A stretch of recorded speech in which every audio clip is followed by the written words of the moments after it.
নমস্কার। আজকে আমরা শুনব শ্রী শ্রী সারদা মায়ের অমৃত কথা। মায়ের সন্ন্যাসী সন্তান স্বামী শান্তানন্দজির স্মৃতিতে শ্রী শ্রী সারদা মায়ের অমৃত কথা। স্বামী শান্তানন্দজি বলিলেন, 1316 সাল, জ্যৈষ্ঠ মাস চলিতেছে। আমি পুণ্যধাম বারাণসীতে রহিয়াছি। শ্রী শ্রী মায়ের চরণ দর্শন করিবার একান্ত ইচ্ছায় ওই মাসের শেষাশেষি একদিন কলকাতা রওনা হইলাম। সেই সময় ব্রহ্মবাদীন মহাশয়, ইহার পূর্বশ্রামের নাম ছিল বঙ্কুবাবু, পূর্বে ইনি সাব রেজিস্ট্রার ছিলেন। কাশী অদ্বৈত আশ্রমে তিনি ছিলেন। তিনি প্রতিদিন সন্ধ্যাবেলা মণিকর্ণিকার ঘাটে চলিয়া যাইতেন এবং সমস্ত রাত্র সেখানে জপ ধ্যানে কাটাইয়া আবার প্রাতে আশ্রমে ফিরিয়া আসিতেন। আমি যখন কলকাতায় আসি, তিনি আমাকে একান্তে বলিলেন, মাকে একটু জিজ্ঞাসা করিবেন আর কত দিনে আমার উপর তাহার কৃপা হইবে। যথা সময়ে নির্বিঘ্নে বাগবাজারে শ্রী শ্রী মায়ের বাড়ি পৌঁছলাম। পূজনীয় শরৎ মহারাজের দর্শন লাভ হইল। বলিলেন, মায়ের পানি বসন্ত হইয়াছে, দূর হইতে দর্শন করিয়াই চলিয়া আসিও। আমিও উপরে উঠিয়া গেলাম। মায়ের ঘরে প্রবেশ করিয়া দেখি মায়ের শুইবার খাটখানি সরানো হইয়াছে। ঘরের মেঝেতে বিছানা পাতা, মা শুইয়া রহিয়াছেন। প্রণাম করিবার সময় করুণাময়ী মা আমাকে দেখিতে পাইয়াই বলিলেন, আমার পায়ের কাপড়টা সরিয়ে দাও তো, আদেশ পালন করিতে হইল। শ্রীচরণ স্পর্শে ধন্য হইলাম। ইহার কিছুকাল পরে পূজনীয় শরৎ মহারাজ আমাকে মায়ের সেবায় নিযুক্ত করিলেন। মায়ের শরীর ক্রমশ সুস্থ হইয়া উঠিতে লাগিল। আরোগ্য স্নানের দিন মা আমাকে বলিলেন, আমার শরীরটা খুব দুর্বল, মা শীতলার উপোস করতে পারবো না, আমার হয়ে তুমি উপোসটা করে মায়ের পুজোটা দিয়ে এসো। তাহার কথা মতো কাশীপুরে শীতলার মন্দিরে চলিয়া গেলাম এবং পূজান্তে প্রসাদ ও চরণামৃত আনিয়া মাকে দিলাম। এই অসুখে মা বেশ দুর্বল হইয়া পড়িয়াছেন। একটু ভালো হইলে পর তাহাকে নিবেদন করিলাম, মা, যখন আমি কাশী থেকে এখানে চলে আসি, ব্রহ্মবাদীন তখন আমাকে আপনার কাছে জিজ্ঞাসা করতে বলেছিলেন কতদিনে তার ওপর আপনার কৃপা হবে। মা এতক্ষণ স্বচ্ছন্দে কথাবার্তা কহিতেছিলেন, কিন্তু এই কথা শুনিবা মাত্র মা খুব গম্ভীর হইয়া গেলেন। কিয়ৎক্ষণ পরে বলিলেন, দেখো, ঋষিরা ঊর্ধ্বদিকে পা আর অধোদিকে মাথা করে হাজার হাজার বছর ধরে তপস্যা করতেন। তাতে কারো ওপর কখনো তার কৃপা হতো, আবার কখনো হতো না। সে যে একটু কঠোর করেছে বলেই তার কৃপা হবে, এর কোনো মানে নেই। কঠোরতা করে কেউ তাকে পায় না, তার দয়াতেই তাকে পাওয়া যায়। তুমি এই কথাটা তাকে লিখে দাও। মায়ের শরীর খুব দুর্বল। শরীর সারাইবার জন্য মাকে মধ্যে মধ্যে গড়ের মাঠ, হাওড়া, গঙ্গার ধার প্রভৃতি স্থানে বৈকালবেলা বেড়াইতে লইয়া যাওয়া হইত। সাধারণত ললিত চাটুর্যে মহাশয়ের ঘোড়ার গাড়িতে মা যাইতেন। দেহে ক্রমশ খানিকটা বল পাওয়ার পরেই মা শ্রী শ্রী ঠাকুরের পূজা পুনরায় আরম্ভ করিলেন। পূজার ফুল, ফল ইত্যাদি সমস্ত কিছু আমরাই জোগাড় করিয়া দিতাম। মা ঠাকুর পূজাটি সাধ্যমতো নিজেই করিতে চাহিতেন, অপর কাহাকেও করিতে দিতেন না। এমনকি ঠাকুর ঘরের মেঝে পর্যন্ত মুছিতে গেলে তিনি বলিয়া উঠিতেন, না না, তোমরা কেন, আমিই করব। মায়ের পূজার বেশ একটু বিশেষত্ব ছিল। তিনি আসনে বসিয়া আচমন সারিবার পর শ্রী শ্রী ঠাকুরের ফটোটি কুশি হইতে গঙ্গা জল দিয়া স্নান করাইতেন এবং সযত্নে মুছিয়া দিয়া কপালে চন্দনের টিপ পরাইবার পর ধীরে ধীরে সিংহাসনে বসাইয়া দিতেন। ইহার পর গোপাল প্রভৃতি দেবতাদের বিগ্রহগুলি তাম্রকুণ্ডে রাখিয়া একযোগে স্নানান্তে ভালো করিয়া মুছিয়া রাখিতেন।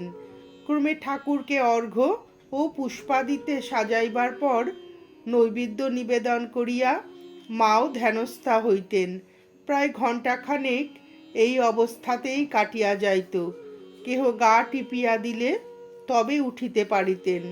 পূজান্তে আসন ত্যাগ করিবার পর মা ঠোঙাতে সকলের জন্য প্রসাদ ভাগ করিয়া সাজাইয়া রাখিতেন।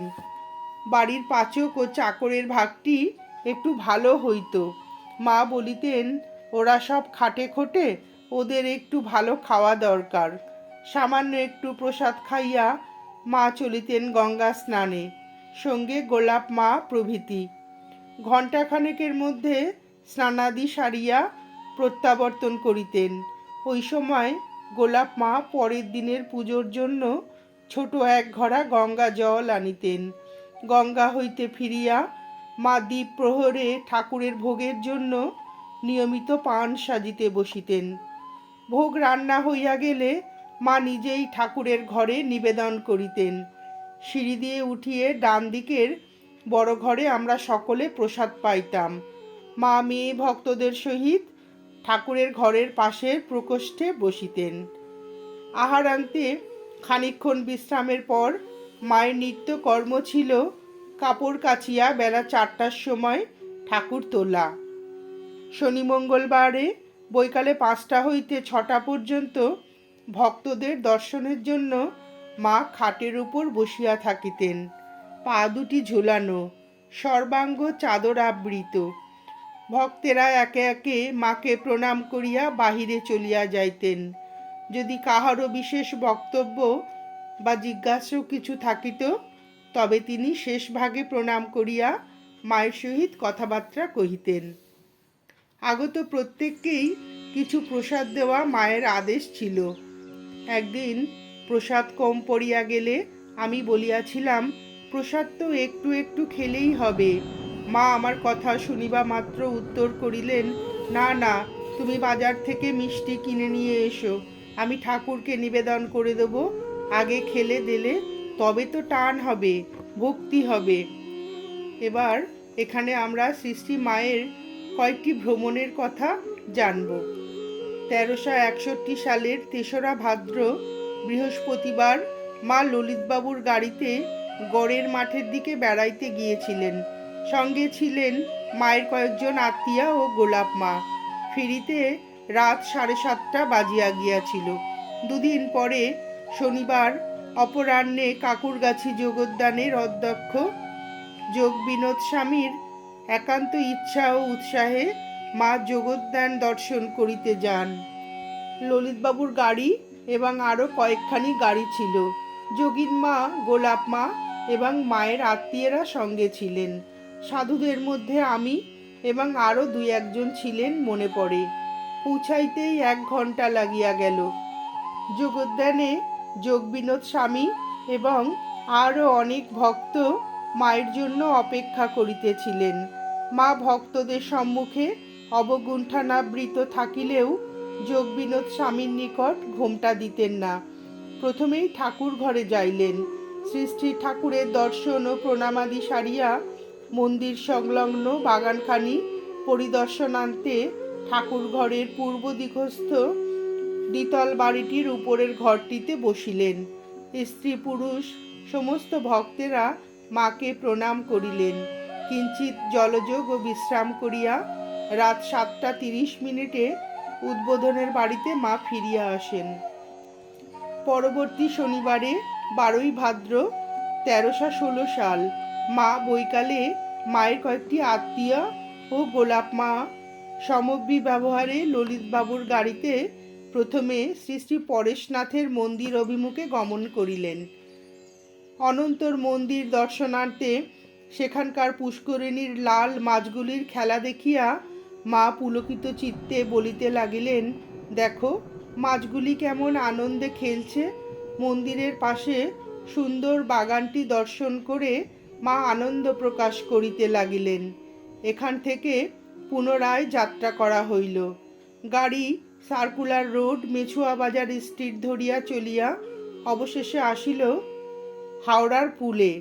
গাড়ি করিয়া ব্রিজের উপর বেড়াইবার পর গঙ্গার তীরবর্তী রাস্তায় মা যখন বাড়ি ফিরিয়া আসিলেন তখন 7টা বাজিয়া গিয়াছে। 14ই ভাদ্র সোমবার মা রামরাজাতলা বেড়াইতে যান। মায়ের সাথী গোলাপ মা ও যোগিন মাও যথারীতি একত্রে গাড়িতে চলিলেন।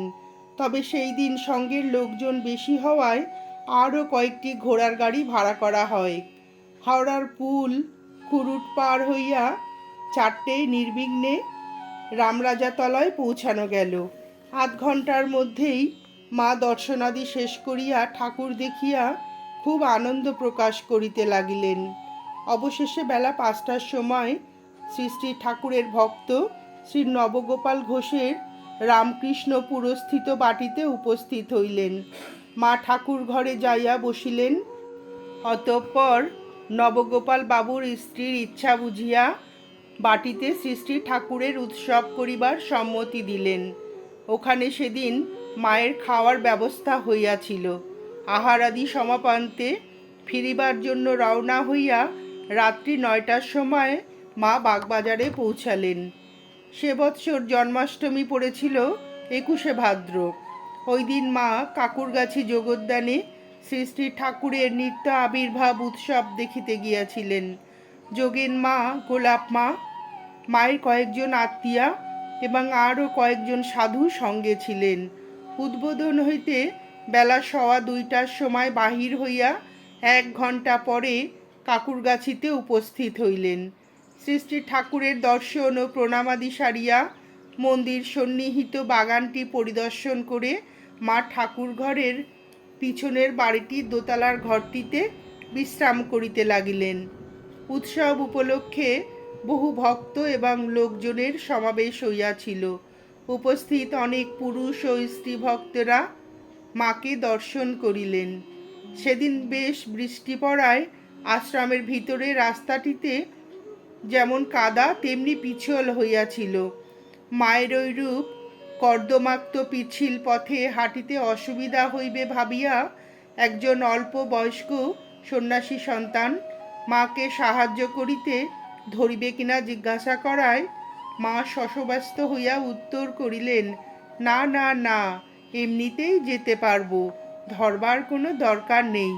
এখানে কত লোকজন, ভক্তেরা রয়েছে, দেখলে কি মনে করবে। মা ছিলেন সত্যই খুব লজ্জাশীলা।